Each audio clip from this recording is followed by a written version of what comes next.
So, and you had a question for, line one is not working. Can we put line one live? There we go. Jerry, you there? I am here, Matt. How you doing? Doing good, doing good. How are you? Pretty good. All right, well, I love your stuff. Awesome work. When I win the lottery, which I don't play, I'm going to hook you up. Take care of you, okay? Well, I guess since some people say it's the thoughts that counts, I'll take it. All right.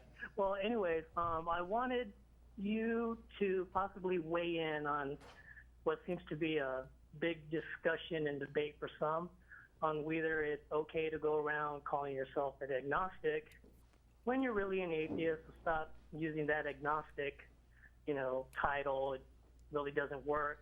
I'm fine with people. I'm fine with people using whatever label they want, but that doesn't mean that I'm not going to also point out the potential problems or confusion with it. But I think you had something, because you had asked about whether or not we agree with the Huxley's definition. And right. Yeah. So can you summarize for the viewers what Huxley's definition of agnostic entails? I'll read it. It's really short. Quote, "It is wrong for a man to say that he is certain of the objective truth of any proposition unless he can produce evidence which logically justifies that certainty." Yeah, so I don't think that absolute certainty is possible, so everything Huxley just said is irrelevant. Yeah. Yeah. Now, there's another aspect. Agnosticism in that way, what would be the problem per se of saying I am agnostic?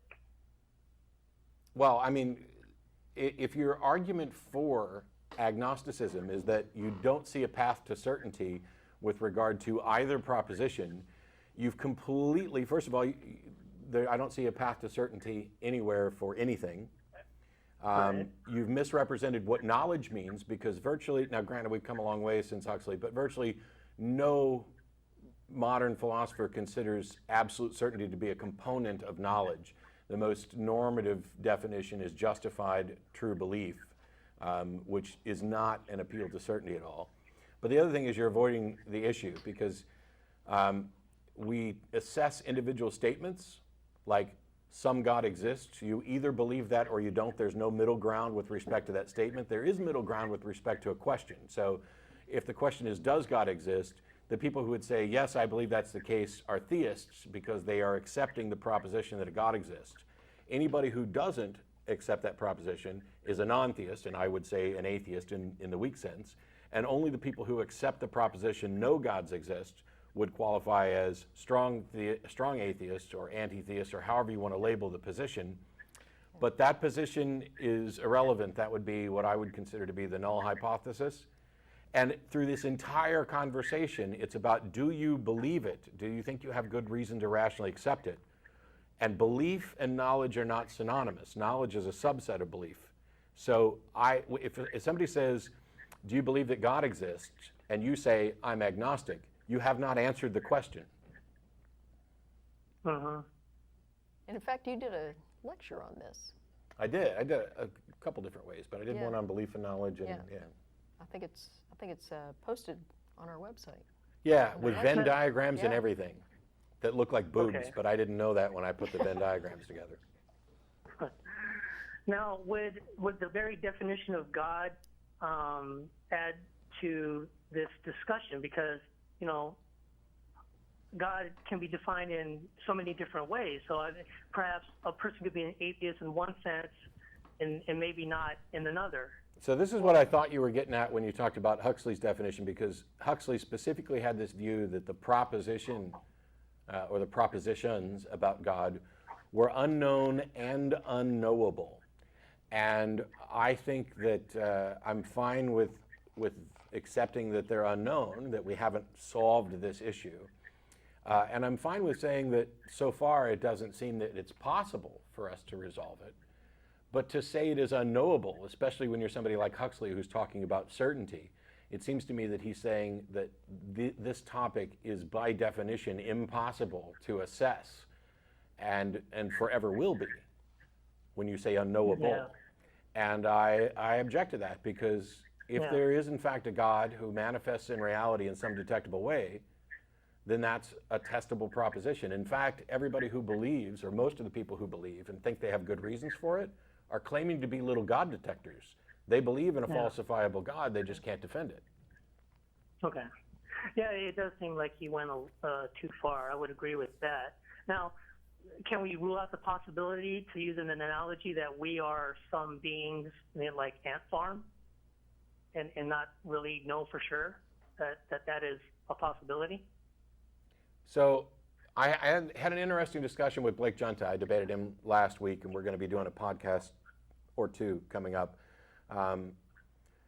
His view is that everything is possible until it's demonstrated to be impossible, and I reject that. I think that possibility needs to be demonstrated and that impossibility needs to be demonstrated, and until such time as either's been demonstrated, then what you should say it is that it is not possible and not impossible, that these two haven't been demonstrated. So when you say, can we rule this out? No.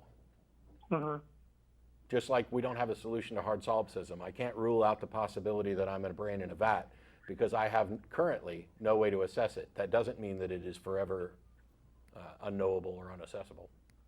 Right. So are you saying that, maybe we're just creating doubts when we really don't need to? We should just, take what we see and reason and whatnot and follow wherever it leads?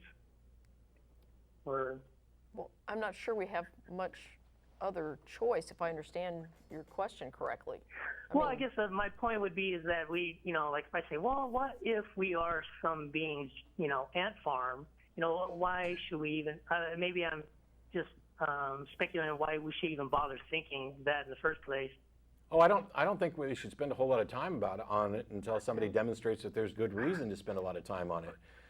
There are some big questions in philosophy that I did a podcast this week on the ship of Theseus and the problem of identity. And I don't think that that's a problem that's particularly solvable. And it may be so muddy because it's about language and how we label things. I enjoy those conversations. I enjoy thinking about those things, and so do a lot of other philosophers. But they're not currently important, and they don't become particularly important until we demonstrate that we're likely to be able to solve them.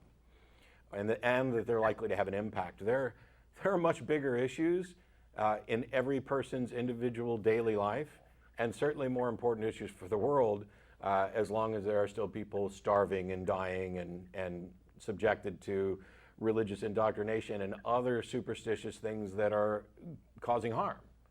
So it doesn't really matter whether or not we have a solution to hard solipsism or the ship of Theseus or the problem of induction or whatever big philosophical issue some of us would like to sit around and think about. Those aren't nearly as important as the other issues.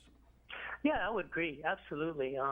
But if you have those people that will make it that big of an issue and, almost want to ostracize you, you just called yourself an agnostic, to get out of here, Some people seem to take it that seriously, so I was just, wondering where you weighed in on that. Yeah, if I'm talking about something important and somebody is wanting me to talk about something unimportant and they want to ostracize me, good. Yeah. I got better things to do with my time. Amen to that. All right, very well, Matt. Thank you. Thanks, Jerry. All right, bye. Bye.